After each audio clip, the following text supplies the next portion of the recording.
By the way, we don't, because of our schedule, Juneteenth doesn't do a thing for us.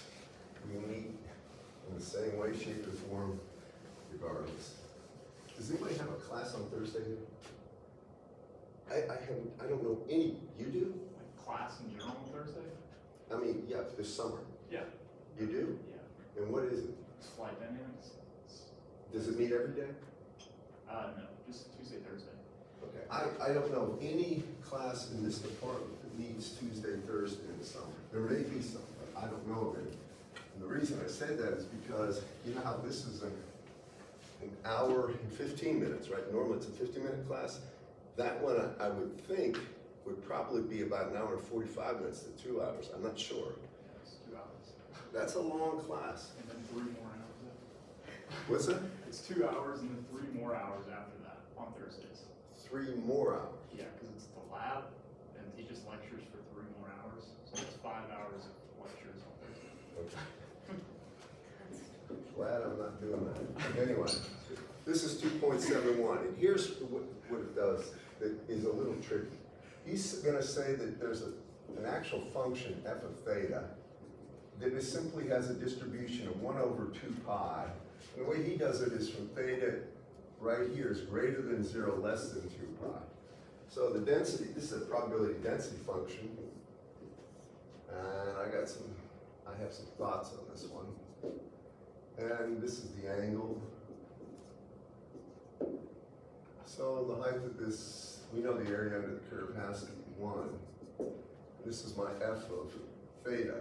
Now I'm going to tell you, typically if you ever get a distribution that's constant, invariant with any values, like an angle, always make it symmetric about 0. Now this is something, anytime you have theta and you have any kind of a trig function after that, it's going to be repetitive in any 2 pi, from 0 to 2 pi, from minus pi to pi. Normally I'd put it from minus pi to pi as the actual range of that. It usually makes things easier because of the symmetry, usually. Y'all hear me on this class? And I may do that still. Then he gives you a variable x, and x is going to be equal to the cosine of theta. Now, this kind of a thing is normal, and what he wants, first of all, I believe, in part A, didn't I give you this problem to do? Didn't I give you 271? Just 2 6s? Is that the only ones you had? Yes. Well, okay, for 2 6, does anybody have questions? This is bait. This is the lecture material for today. I'm sorry if I didn't. Do you have any questions about 2 6 problems? 2-6.1 through the end. Any at all? How many did them? Did you I like that. Did you have any problems with them? You want to pick one to do with 2 6 before I come to this? This is a good problem. I don't know, maybe 6.1. 2-6.1. Can you give me specifics? Yeah, I think Elijah has a book. Go ahead. Gaussian random current having 0 mean. And Oh, okay. Let me stop for a second. These problems they're things that use a Gaussian distribution. I put some notes up on a mistake I made on Friday, where I meant to say because the distribution is only valid for positive values of the variable, that means you're going to have to double the actual distribution because it's Gaussian over that. Remember, anything from minus infinity to 0, if it's a 0 mean Gaussian, that has an area of 1/2, and if you integrate from 0 to infinity, it's 1/2 as well. You all with me on this class? All right, go ahead. has having 0 mean and a variance of 4 amps squared is passed through a resistance of 3 ohms. 1 over the square root of 2 pi, it's got 0 mean, and it has, is it a standard deviation or variance? Variance. All right, so that means the standard deviation would be 2 amps, correct? Yes. And it's going to be exp to the minus, and this is going to be I squared over 2 sigma I squared. All right, that's passed through a resistor, correct? This is a current. So this is my I here, and it's Gaussian. And then you have a resistor R. And R is 50 ohms, did you say? Or 3 ohms. 3 ohms? Okay, sorry. R equals equals 3 ohms, and then is there a diode? No. What does it want? The mean value of the power dissipated. Okay, this one can do a couple of ways, but to be really honest with you, if you just plot power on the vertical axis and current on the horizontal, I think it becomes very easy to understand. So if we look at this, he likes to use the symbol W for power, and it's I squared R. So I'm going to use W here. Normally I'd use P, because I think we always use P. But I'll just be consistent with some of the notes in the solutions as well as in the text. Now if I plot this, if this is I, and I plot this, what it really is going to be a squared law phenomenon. So here, W is just equal to I squared times R. It can never be negative. And did they want the probability distribution for W, or what did they want? The mean value for port A. Okay, if you look at this, the mean value of this,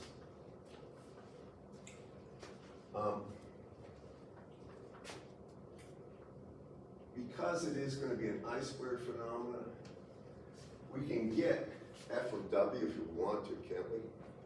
Correct, class? But how would you get the mean value of I? Well, let me just show you.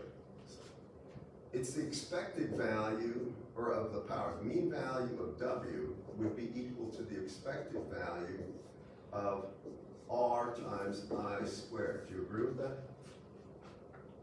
First, does everybody agree with that, class? Has a current has a what? A mean of 0 too, right? So let's follow on that one.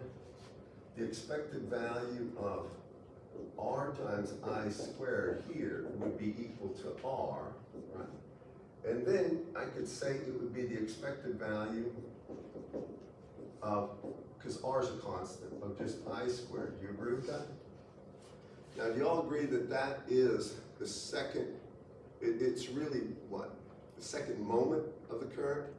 Or it's the mean squared value of the current? Do you agree with that, class?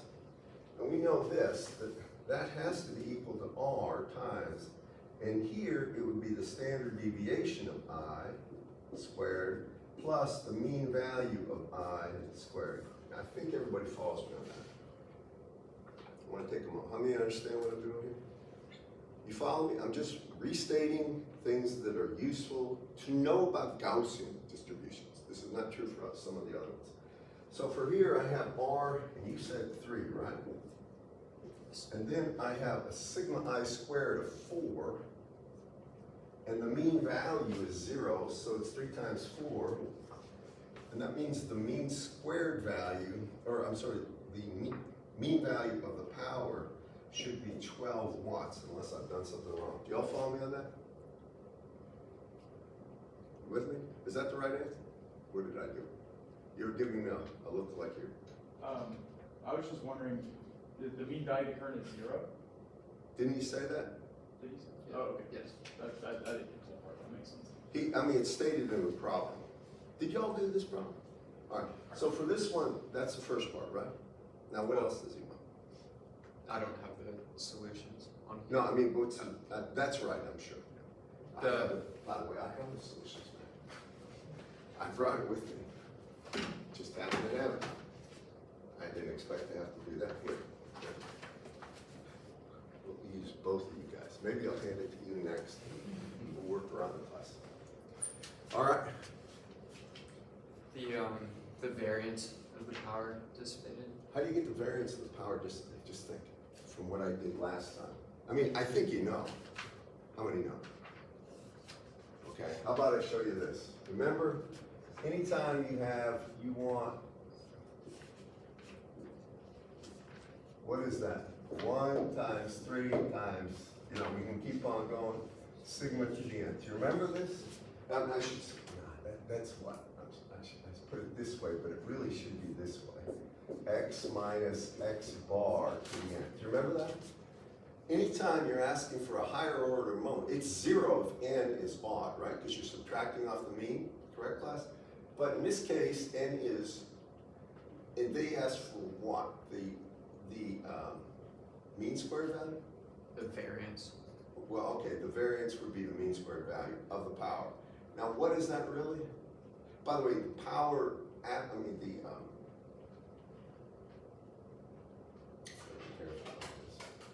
if we take a look at this, I'm gonna go over here and mention two things.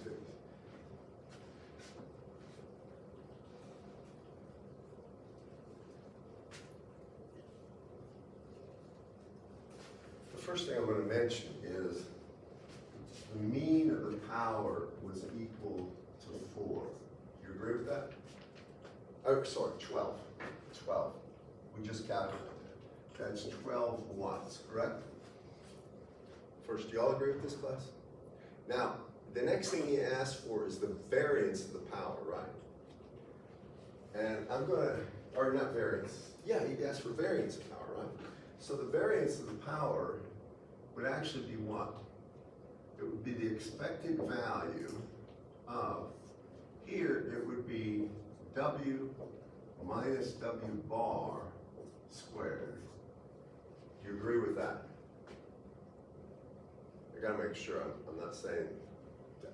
First, if power is W, then the expected, or the variance of the power would be W minus W bar squared, the expected value, right? Now, we could do it a couple ways, and I really don't know how they did the solutions, but it doesn't matter. But one thing we could say is this is the expected value of, and I'm gonna do it this way for a reason, of W squared, right? And then it would be minus 2 W bar, which we have W, and then it would be plus W bar quantity squared. Everybody follow me on that? Now we can break that up further, and I'll do it right here, and I can say that this is equal to the expected value of W squared minus 2 W bar, because we have that expected value of W, and then plus W bar squared.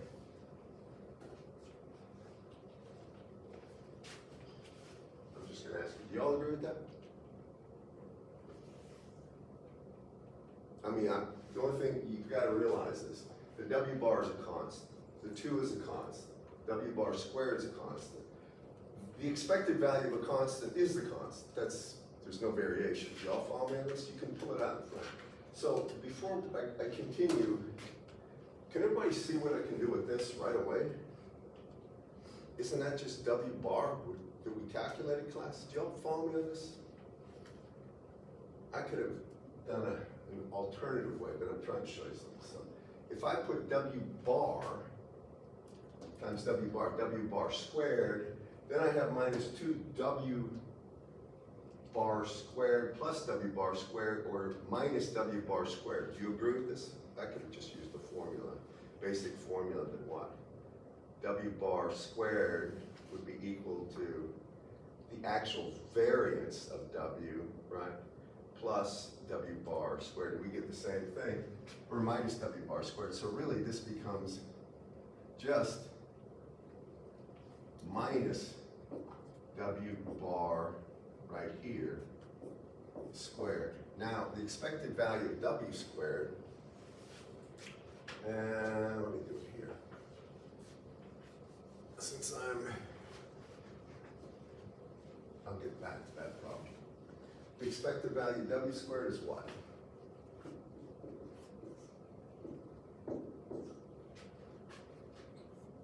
What I'm going to do is just substitute in what the definition of W is in terms of I. So W is I squared R, right?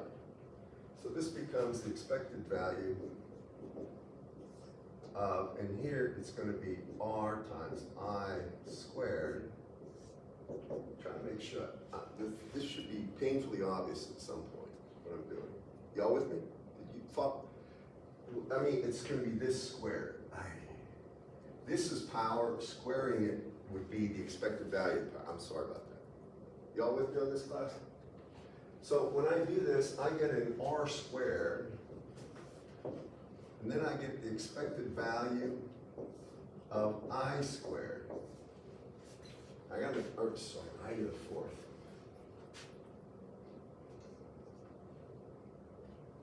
Do you agree with that, class? The only thing I'm doing is mathematically just simplifying it to its base, right? And you know that's what? Because the mean of I is 0, right? We can say that this is really going to be equal to R squared times 1 times 3, and then it's going to be times the standard deviation of I to the 4th power. Now first, y'all follow this.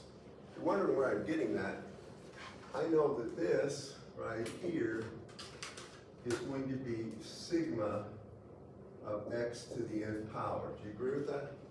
It's a central moment. They would be 0 if n was odd, right, for a Gaussian. And if they're not odd, that's what it comes down to. It keeps on dotting it out. Next, 1 times 3 times 5 times, keep on going. Sigma right here to the nth power. Correct, class? And so this one is going to be what? Well, R is, you said it was 3 ohms, is that right? 3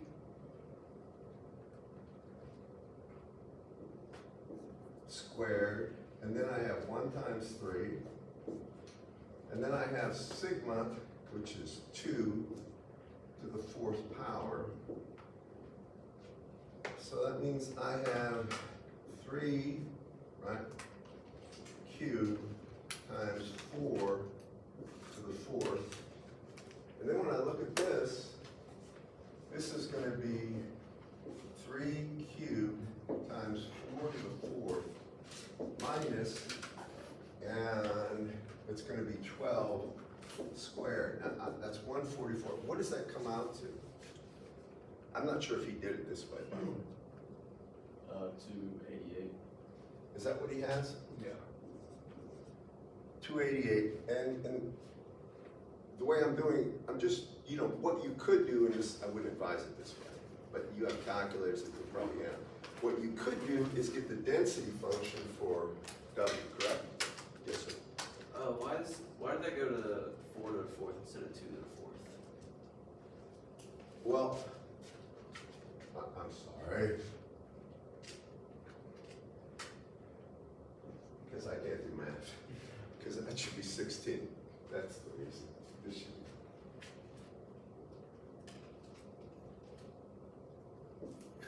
It should be 4 squared. It should be 16 is what it should be. Do you agree with this, class? Is it 288, by the way? How many did this one? I'm curious. Now, there is another way to do it, right? We could use, and is there another part to this one? It's the probability that the instantaneous power will exceed 36 watts. Okay, so if we take a look at that, the probability that the power would exceed 36 watts. We don't have the power, we don't have the probability density function for omega or for W yet. But what could we do? Think about this. Over here, this is the way I do these things. If this is 36 watts,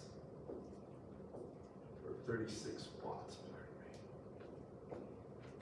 over here there's going to be a 36 watts as well, right? Now, if you look at this, the probability, and I'm just going to say this in a way, because it's a Gaussian distribution, if I literally superimpose the distribution of I here, we would see this bell curve this way, right? And it would. And the probability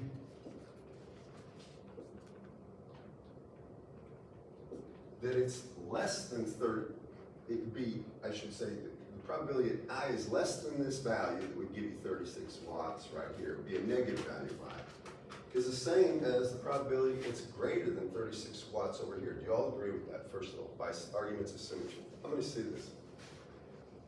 Do you not see it? I mean, I'm trying to be clear about this. When we talk about a Gaussian distribution, it's a mean 0. It's symmetric about 0. It's 1/2 is the area integrated from minus infinity to 0. 1/2 is the area from 0 to infinity of the density function. Now, if you look at the probability, here it's 36 watts, so what would I be for that? Well, what you would do is take 36 by 3, right? And I'll just write it down by 3, because the actual value of resistance 3, and then you have to take the square root of that. Right? So that square root of 12 would be the value of the current at this point, right here. And this would be minus the square root of 12. And therefore, if you took the integral from square root of 12 of the density function to infinity, that'd be exactly half the probability that you need, right? Because it's also true that this, for negative values of I, you have to account for that one. It's symmetric. So that means this probability that he talks about, probability of the power being greater than 36 watts, is really going to be 2 times the probability of I being greater than the square root of 12, based on the definition of the problem. Or it would be what? 2 times, and then you could use, you have calculators. Give this one a shot in your calculators. I want to see what you do. So it's 2 times, and I use that function f, and here, actually, it would be 2 times, in my calculator, the way I'm doing it would be 1 minus the cumulative distribution function of the square root of 12. It would have a mean value of 0 and a standard deviation of 2. And that should give it to me, but what do you get for your answer? Make sure you can do it on your calculators, because that's my biggest concern is you can't do the right operations on your calculator. So if you haven't, please try this one. I mean, you could integrate from what, square root of 12 to infinity, like Jagger has that in his calculator, and multiply that by 2, correct, class? Or, what did you get? 0.083264. 0.083? Yes, 264.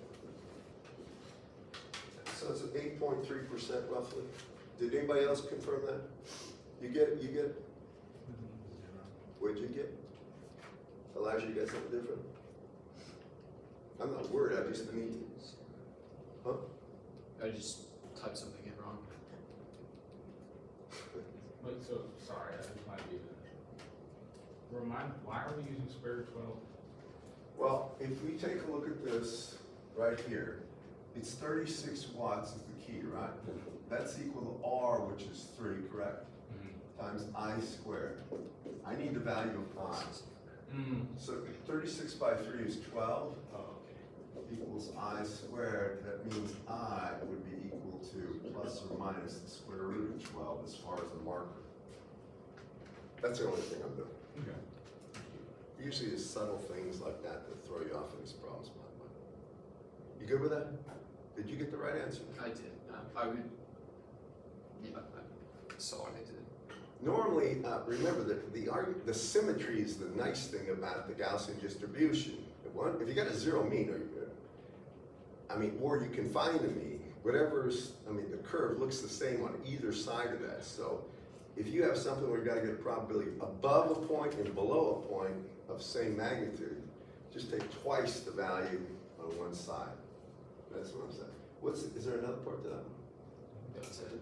All right, I might as well just complete this thought. Now, because of this curve right here, the way it goes, if I ask for the actual density function for the power, how would you get it?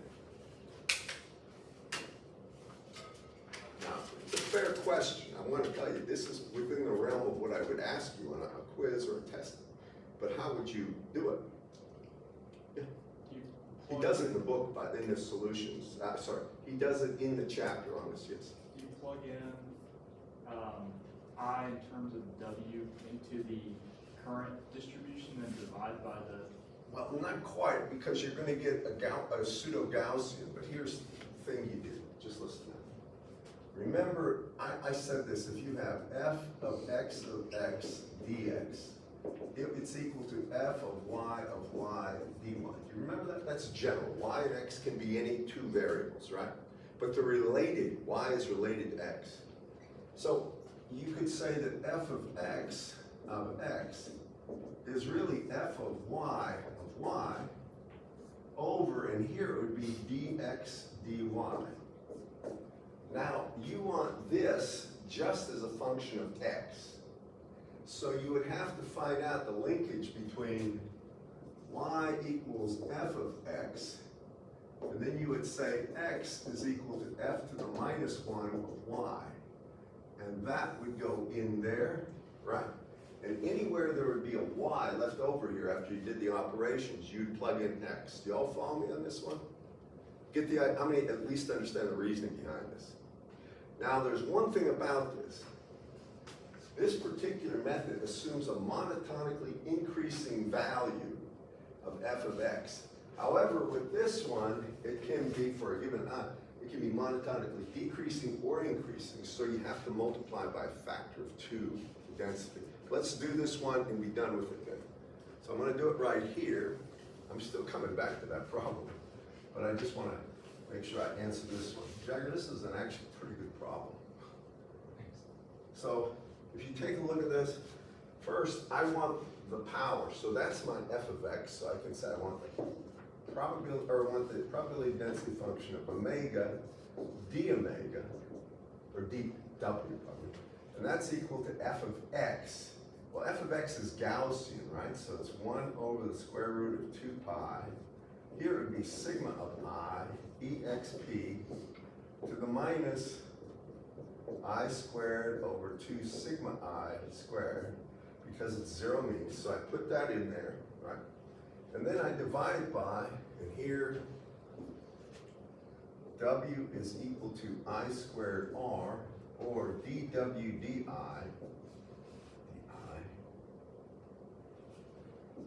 is really equal to R times 2I. Can y'all follow me on this? With me? He does this, by the way, in the notes. So I take this, and now I have to take the W dr down here, and that's going to be equal to 2 times R times I. That's legit. But now, wherever there's an I have to substitute in what W is in terms of I. And remember, it's plus or minus the I value, so we're going to multiply by 2. Y'all with me on this? Because if you look at this right here, if I solve for I end up getting I is equal to plus or minus the square root of the power over R. Because of this plus and minus, there's 2 possibilities. And what we could do is expand this into a second part, but rather than doing this, we can just multiply by 2. So we can come down here, now we can say that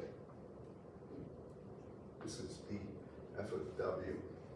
This one is equal to 1 over the square root of 2 pi sigma of I, which is 2, but I'm going to leave it as that, exp to the minus, well, I squared actually is going to be simply W over R, right?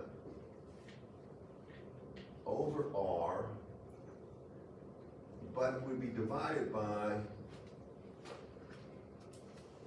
I'll get out of here in a second.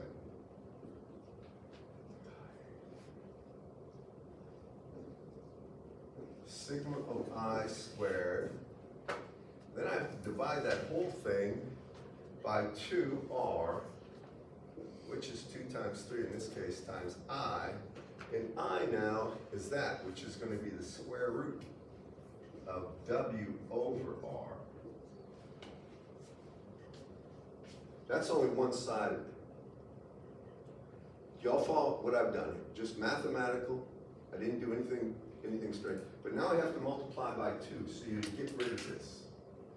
And this would be the distribution for W, but it's only valid for W if you look at this, from 0 to infinity. Y'all with me? Because that's where the power exists. It doesn't exist for negative values. Y'all with me, class?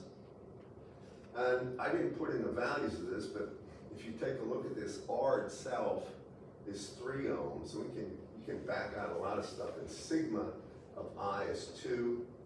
So you could go ahead and manipulate this and get this, but I want to show you one thing. You see how the variation here is in W. We're going to have a 1 over square root of W here, and then we're going to have that exponential. You with me?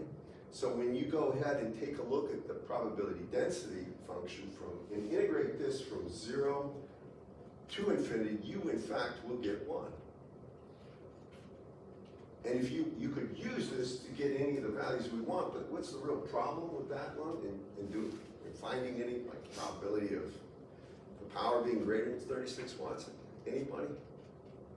I mean, if I gave you that density function and I asked you for the probability of W being greater than 36 watts, what's the problem doing that? Anybody? That's not an easy integral to do by hand. Your calculator probably can do it, but it takes a little time to program that, right? I think.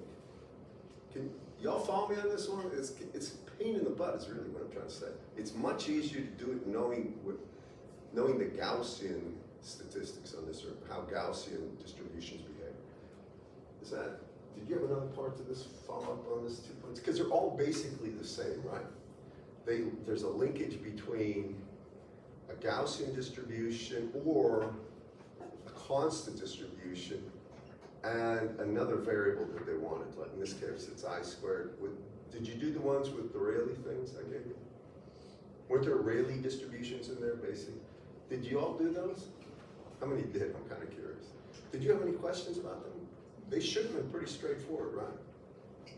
Did you do them, Jacob? I don't know if I got those. Which one was it? The third one? Was it 2-6.3? Just for completeness, might as well finish that off, right? Okay. Come back to this one.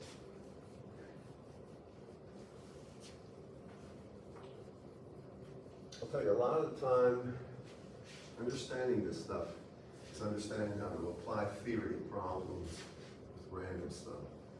Just talking about it is very little. I want you to really understand how the theory, how things apply.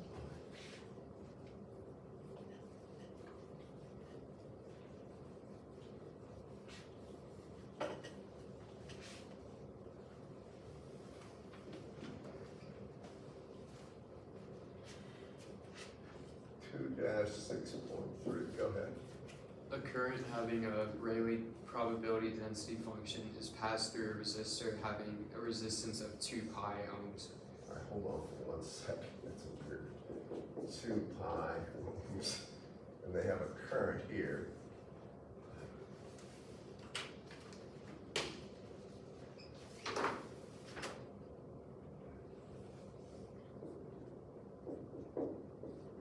And this current has a Rayleigh distribution.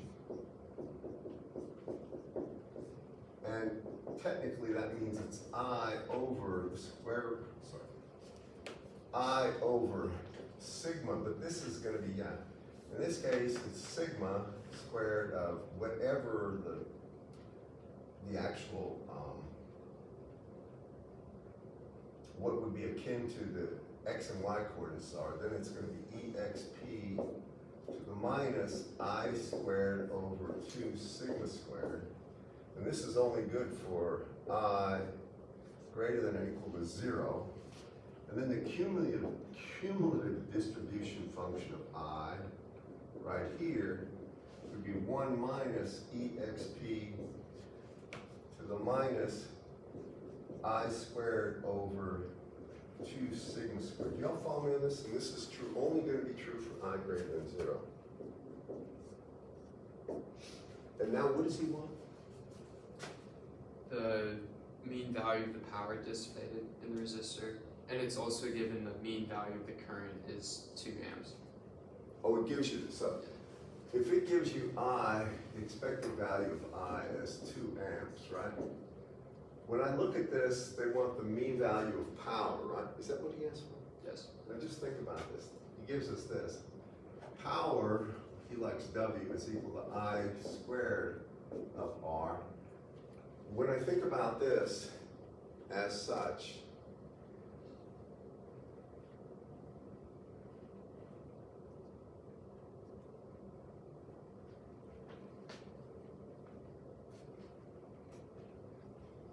okay, let me do it this way.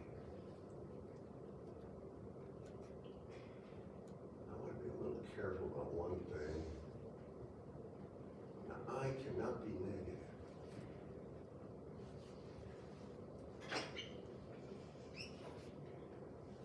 So this is the expected value of W, or it's the expected value of R I squared, or it's the expected value, or sorry, it's R times the expected value of I squared, right? Correct. I squared is what? The mean squared value of I, correct, class? So it's really equal to, when I take a look at this, the expected value of I squared would be equal to sigma I squared. That would be the variance of I. It would be that plus the mean value of I squared. Do you agree with that, everyone? And I'll mention something first. Are you with me on this one? How many did this one? A couple of you did it? I don't know if you did it this way. You could, in theory, get the statistics, you could get the distribution for W, and you could, or probability density function for W, then you could go ahead and do the integration, W times that, and maybe it'd be easier, but I don't think it is. So here, he gives you, does he give you a variance of I or not? Oh, we can get it quick.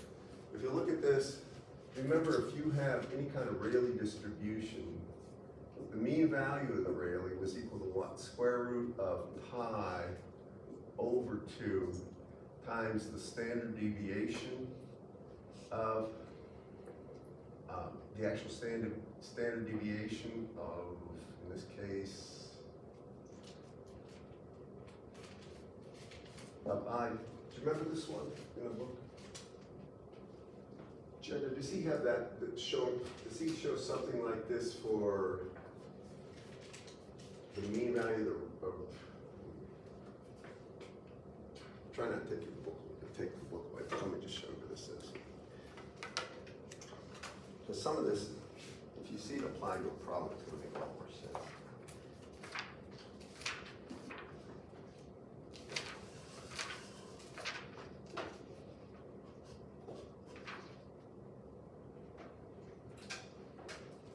See that? And then that's the mean value of R. And then the mean squared value is 2 sigma squared. We could go right there if we want. Actually, we might want to do that right now. What page is that on? 81. Where I'm getting this from is page 81 in Cooper and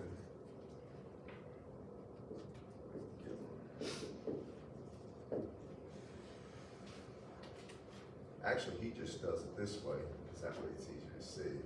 It's going to be 2 times sigma pi squared. Y'all with me on this one? So how do we get sigma pi squared? And I put it down there that the mean value of I right here is square root of pi over 2 times sigma of I. We need sigma of I to get the mean squared value, so I take the mean value of, basically I take the mean value of I, I put the square root of 2 over pi, and that should give me sigma of I. I'll tell you what I'm doing here. I'm trying to sort of reverse engineer how to get the value of that sigma I. That's the key to this one. This Rayleigh distribution. Y'all follow me on this because it's stated in the problem. So this is sigma of I, And that means the expected value of I would be equal to 2 times, and here you can see it's going to be equal to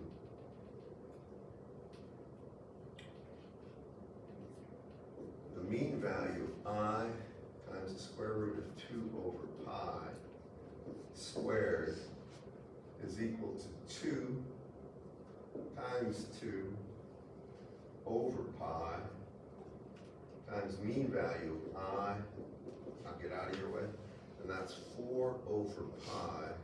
And the mean value of I in this case is 2. So it's going to be 8 over pi. And what is that? Is that the answer, Jerry? This is for the expected value of I squared, or variance left. Or not variance left, the mean squared value. For A, yes, 32. What is A? Like for the answer to the problem? What is the A though in the Oh, block? What what is was the, it? the acting word? The mean value of power. 32 watts. Of power. Perfect, yeah. Well, we didn't multiply it. This is just for I, so if you take that and R is 2 pi, right? Yes.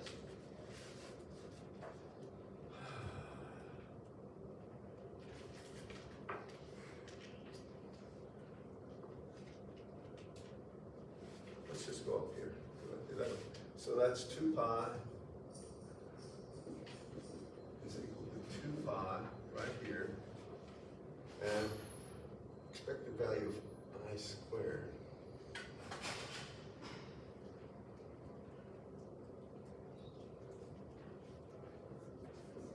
times 2 sigma I squared.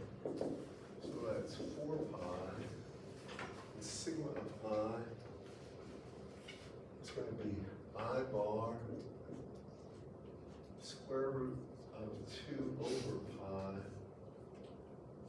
squared. Let's see how this is going to break out. So I have 4 times pi times I squared, and that's 2 squared, times 2 divided by pi. Pi cancels. And what is that going to be?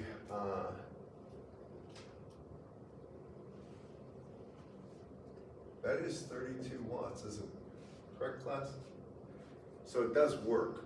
The only thing I did is, I needed, what I'm doing here is, it's really gonna be the expected value of the power is R times the expected value of the current squared. And the expected value of the current squared, I know because it is really, it's 2 times the actual variant, or variance of I squared. And that value of variance you can get from the mean value right here. Some good questions in your minds is, we're gonna have to remember all the Rayleigh stuff. I will provide Rayleigh information, okay? Just because it can get a little confusing. I literally, for Rayleigh problems, I would provide the actual information on page 81 and I think 82 in the book, okay? That's fair. What else does that one have? Good problem. The probability that the dissipated power is less than or equal to 12 watts. All right. So how would you do that? I'll tell you how I do it. Think about that. Good question. Say it's quiz on Friday. Usually that gets people's attention. The word quiz on Friday, and I'm saying it on a Wednesday lecture. It might be on. Yeah, I put some money on that. All right, so what would I do? Well, as usual, I know the current is a Rayleigh distribution, so it's not anything below 0. And I know the power here is equal to 2 pi I squared. Do you agree with that? The resistance is 2 pi ohms. Correct, class? If you look at this, he wants the value, he wants the probability of the power being less than, right, or equal to what value? 12. So I'm going to put 12 watts here. 12 watts has to do with what value of current? Well, I know R times I squared would be equal to 12, or 12 by R would be equal to I squared. Take the square root of that, that would be I. So that's equal to the square root of 12 over 2 pi. And that's the square root of 6 over pi. I don't care what that is. Would you agree with that, class? Okay, so right here it would be the square root of 6 over pi amps. Now this is a Rayleigh distribution for current, right? And back here, I mean, this distribution I should put down is really the cumulative distribution of I being greater than 0 and less than some value, maybe it should be smaller, of I. That's the cumulative distribution. With me, class? So for it being less than or equal to square root of 6 over pi, this is going to be, tell me what the answer is. Let's see if we're right. That square root of 6 over pi, got to square it, so it's 6 over pi. Then I have to divide by 2, sigma squared. And what was sigma squared? I should put it up here.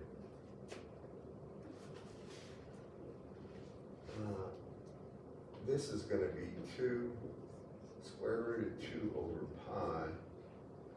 And it's 2 sigma squared, and that's 2.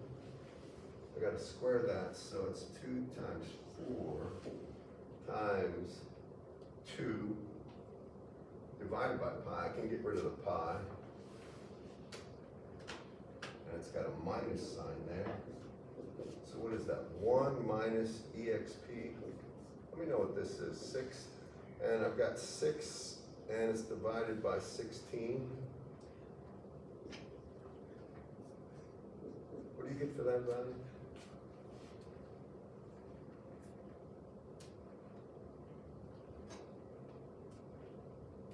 Y'all with me on this one, class? How we doing? Does everybody do it this way?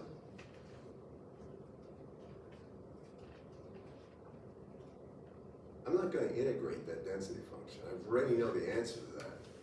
That's the reason I just use this, because I know this is the cumulative distribution function for a Rayleigh distributed distribution.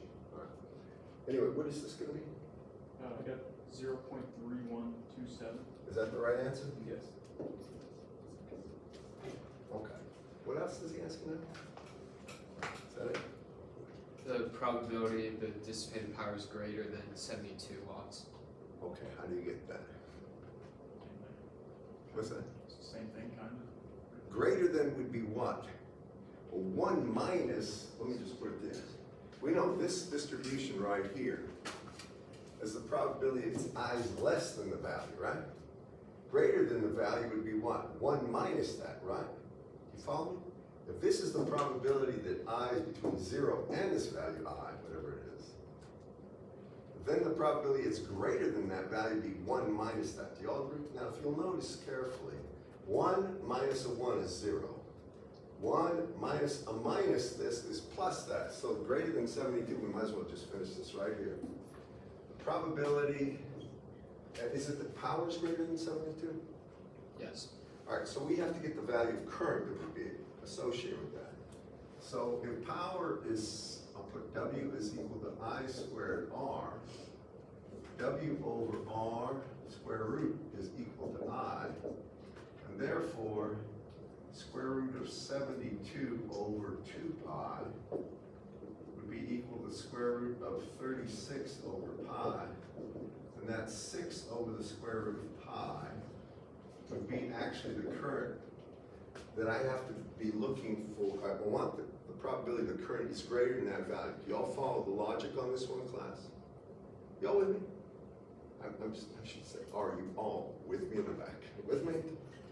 So if I take a look at this, that probability that I is greater than this, 6 over the square root of pi will just be exp to this value of current.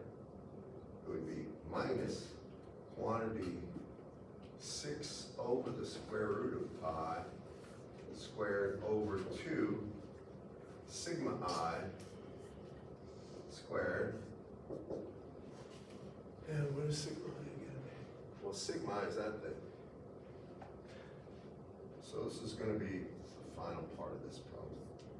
It's going to be minus 6 squared over pi times 2 times that squared, which is 4,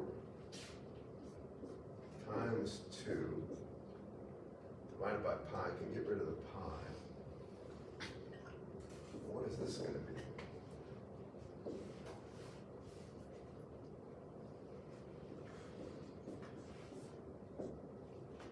Minus 36 over 16. It's a plus. So what is exp to the minus 36 over 16? 0.1054. 0.1054. Anybody confirm that? Is that the answer in the book? But that's how you would do that problem. Fair? Wanted to do it for completeness, but I do want to get back to the original problem. But I want to show you how to apply the theory of section 7 in the conditional probabilities to these problems. I'm going to try to finish it now. Honestly, in that section, yes, sir. Did you have a question? I was just wondering, because I missed it, what was the probability we were trying to find on that part? Oh, less than 12. This is for I mean, it's really for I from 0 to the value of I stated. So for the Rayleigh distribution, it's 1 minus exponential, 1 minus the exponential minus the value of I, you want to be less than or equal to, I squared over 2 sigma squared. Okay. And that's right out of page 81, if you take a look at that. Okay? Just make sure you see this stuff. Now, I'm going to get to this.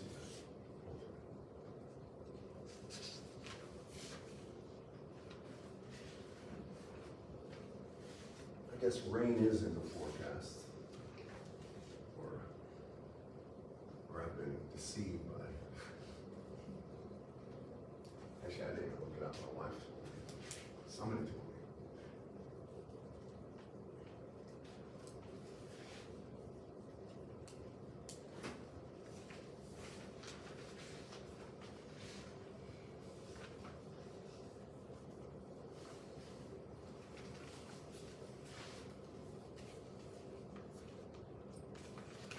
All right, now for 2-7.1. This is something, the only functions we're related to up to this point are either absolute values, like if you have a value x and it's a Gaussian distribution, you have a y equals magnitude of x. That's, honestly, that just means it turns into strict positive values of x. But you can also have something where it was squared. We had y equal x squared, and we have statistics, we have Gaussian distribution for x, what happens with y? So we had those two things. Now we're going to make it more general. If x is, or if y is any kind of a function of x, specifically, a good one to start one, and this is the one I'll throw you on it, in my opinion. 2-7.1, I'll apply the theory as necessary. I believe it was presented already. Here they're going to say I have f of theta, and the density function has to have a magnitude of 1 over 2 pi. And it is for theta greater than 0, less than 2 pi. I'll put it up here.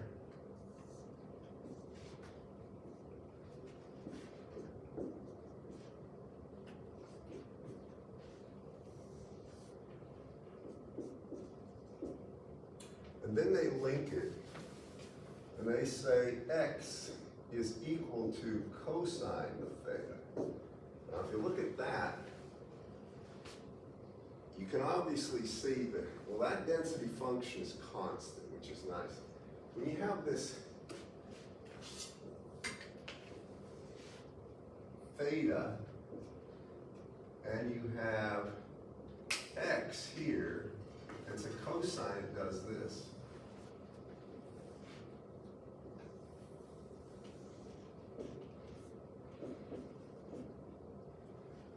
And we have a magnitude of 1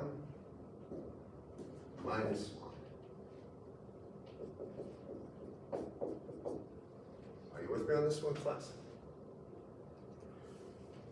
Now, I think the first thing he wants in this problem, you correct me if I'm wrong, Elisha, is the actual density function for x, or for the cosine of theta. Isn't that right? What should be attentive here? This one can throw you. So I'm going to go back to my earlier statement where I said f of x dx is equal to f of y. In this case, I'm going to use theta directly, f of theta d theta. Can you all follow me on this? I'm just restating what I did earlier. Follow me. We want f of x. That's what we were after. So when you look at this, it would be my f of theta divided by, in this case, dx d theta, and that would be my f of x, Can everybody follow me on this?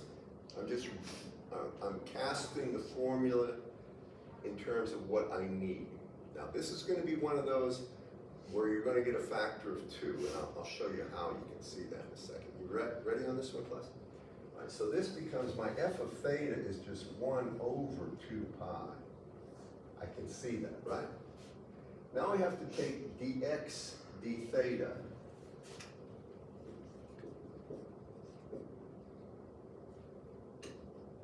And that's going to be minus the sine of theta, right? You agree with that, everyone? So I'm going to put that down here, minus the sine of theta. And here comes the tricks after this point. I want to make sure everybody has this, and I'm going to try to be extremely clear in the next part.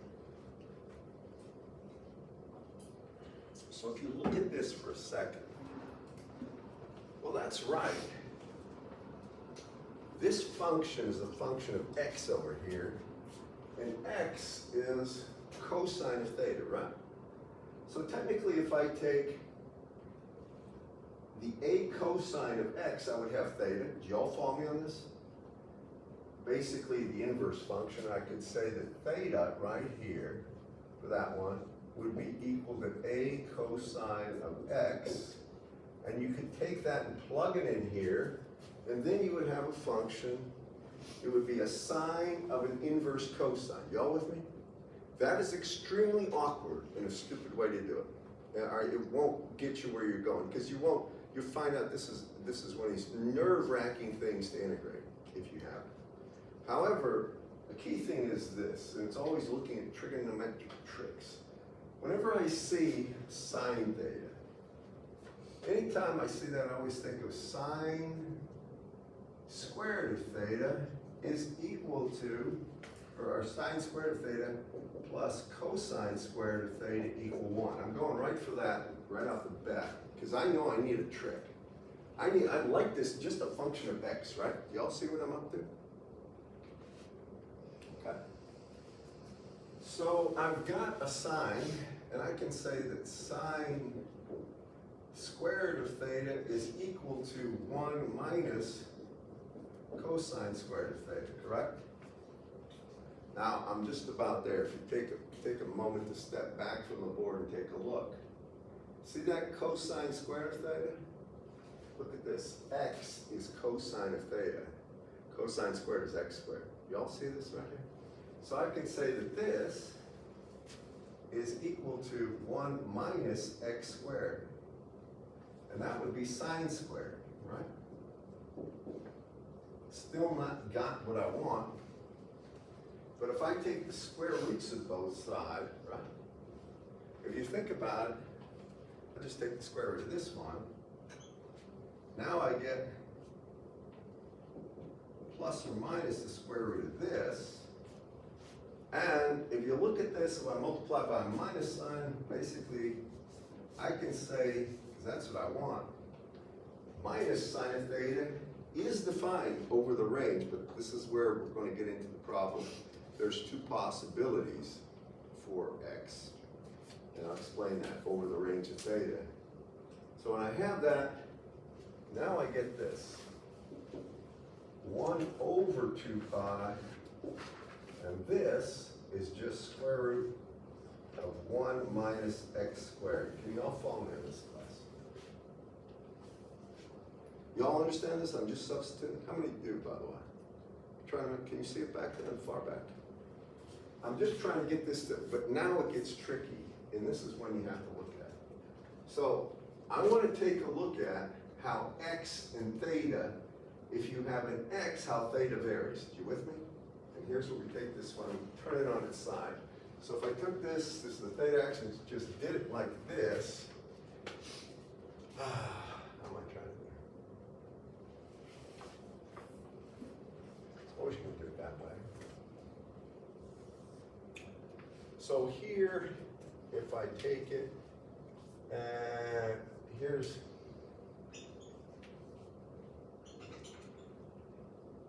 do it this way. Theta, positive theta would be going down the way I'm showing it. So this would be positive theta. And if I do that and roll it over,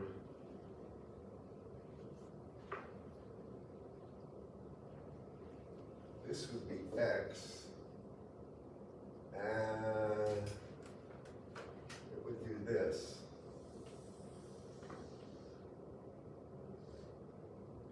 This ain't exactly the best drawing. And let's see. I have enough board space to do it, but you'll see in a second. Well, I gotta condense that. Here's 1, here's 1, here's minus 1. Now, take a look at this. This is x. When x has a certain value, can you see that the actual value of theta has two possibilities? Can you all see this, class? So basically what I'm really saying is there are two solutions for a given value of x, or cosine theta. The inverse of this will have two possible solutions for theta. Now, what that really means in a nutshell, it's like the squared problem. You've got to double the actual density function over here. So when it comes to this, instead of 1 over 2 pi, it becomes 1 over pi because of that. And that's the legitimate density function for this. Let me use this over here. Play with this one a little. It's tricky to see this stuff at first, but you will. And by the way, this density function works perfectly.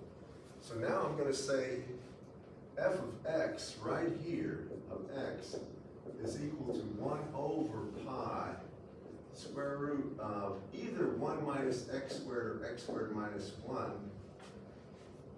Actually, no, it has to be 1 minus x squared. The other way, you get a negative value, the imaginary. And this is true for x itself, greater than minus 1, less than 1. So what's the next thing they ask for? And I'll show you this. These are tricks, but go ahead.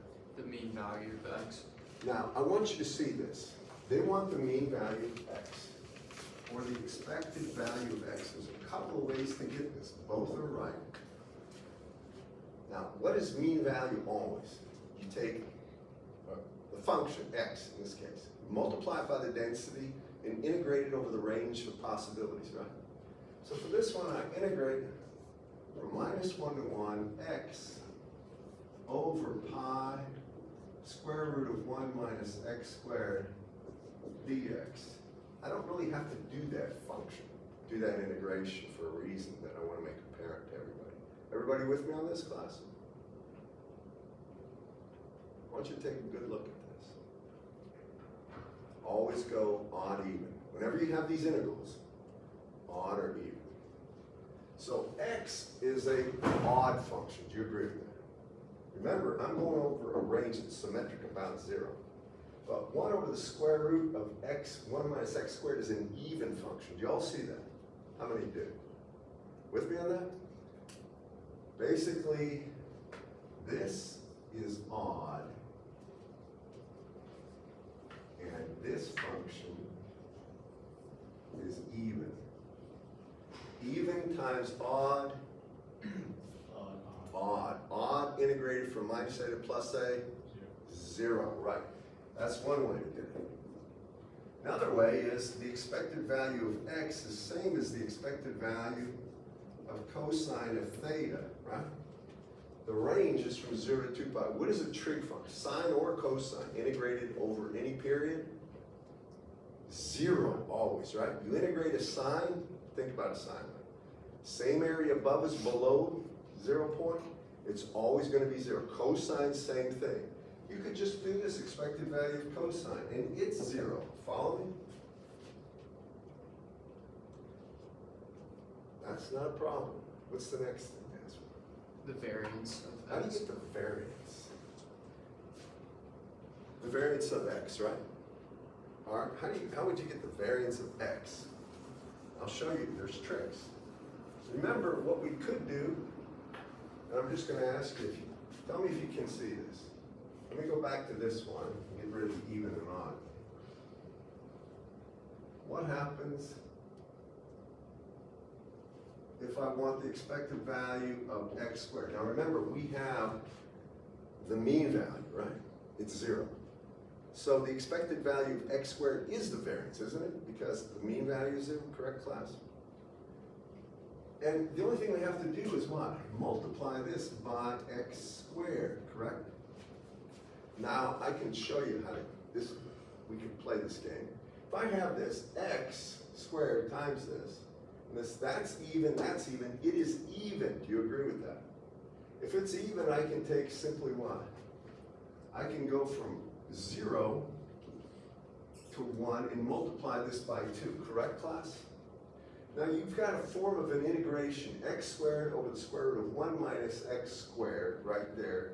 That's a little trickier. That is actually going to be, I think, a secant integral, but don't worry about that. But your calculators could do that. You could get this one. Do you agree with me, in theory at least? You could get that value on your calculators. But there's an easier way. X is equal to cosine, right? Therefore, the expected value of x squared, which is what we want, is the expected value of cosine squared theta, right? Do you remember how to mess with these problems? If you have a cosine squared, there's one beautiful trick. What is cosine squared equal to a theta? Isn't that 1/2 plus 1/2 cosine of 2 theta? Do you remember these things? That's a half angle identity, right? How many remember these things? You don't remember? Well, when you run into Dr. Jatendra's class, Jatendra Tugne, in communications, do you take that next fall? Or do you take it in the fall? You will know trig identities upside down, sideways, because he lives on those things, from what I understand. He's a neighbor of mine, he's a very nice man, but I should say he is intolerant of anybody who doesn't do what he says, which means learn these. I mean, you can flunk that class in a heartbeat. So if I look for this, it's really the expected value of cosine squared is the expected value of 1/2 plus 1/2 cosine. You can see what I'm up to, I think. We could go the integration route and you will get the right answer, but that takes more time than this, and you can see why, I think. So that would be the expected value of 1/2 is 1/2 plus 1/2 times the expected value of 2 theta, or of really 2 times cosine, sorry, of cosine 2 theta, right? Now think just for a second. Cosine of theta has a range from 0 to 2 pi. It's one period, right? Cosine of 2 theta from 0 to 2 pi would be 2 periods. What is the integration or the expected value of any, either cosine or sine, over any number of periods? 0, right? Isn't it always 0? So this goes away, it's 1/2, that's the right answer. That's the neat trick. With me? All right. What's the next, is there another part to it?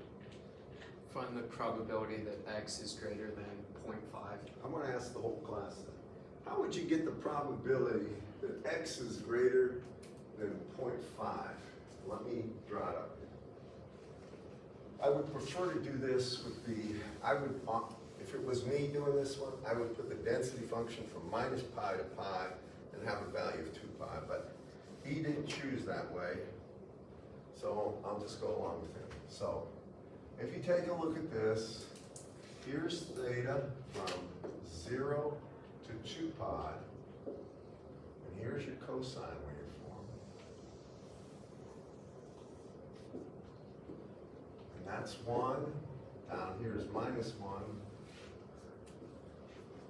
This is cosine theta, which is equal to x.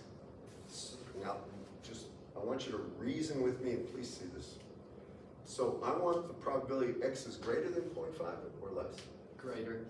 Okay, so when I look at, here's 0.5 or 1/2, right?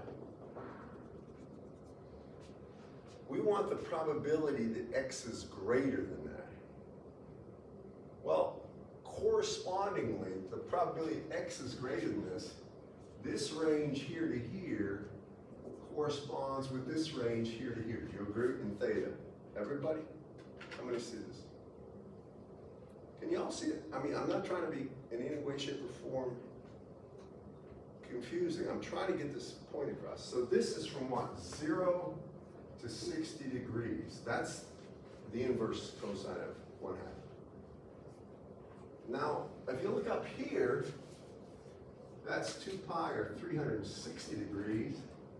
This point would be 300 degrees. And this range is 60 degrees as well. You all with me on this?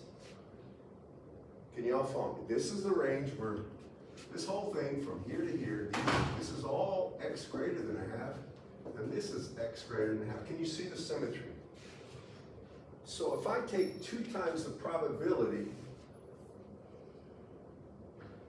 that x is between 0 and 60 degrees, I should get the probability that x is basically greater than 0.5. How many see that reason? Do you understand that?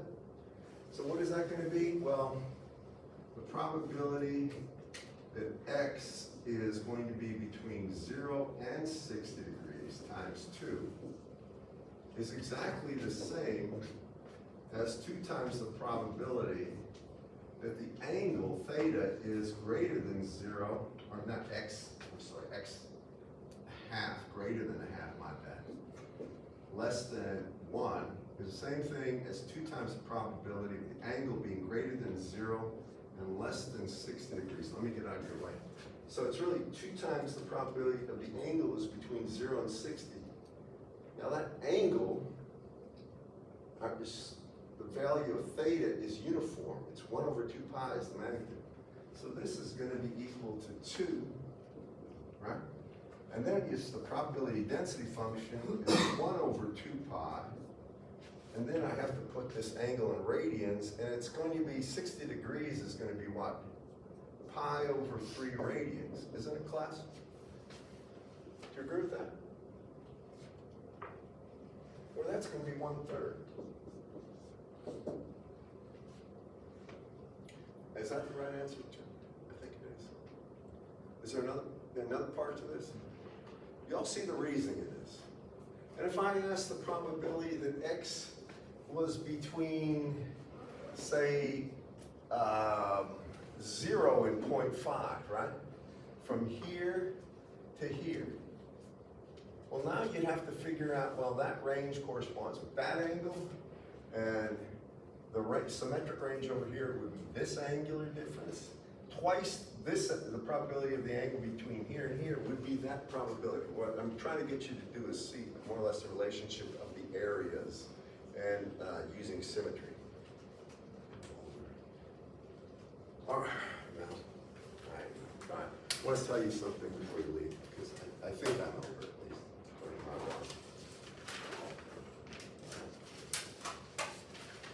I've gotta show you a few things about this the exponential distribution where there's a mean time to failure next time. And I want to really talk about how mean time to failure is a memoryless event.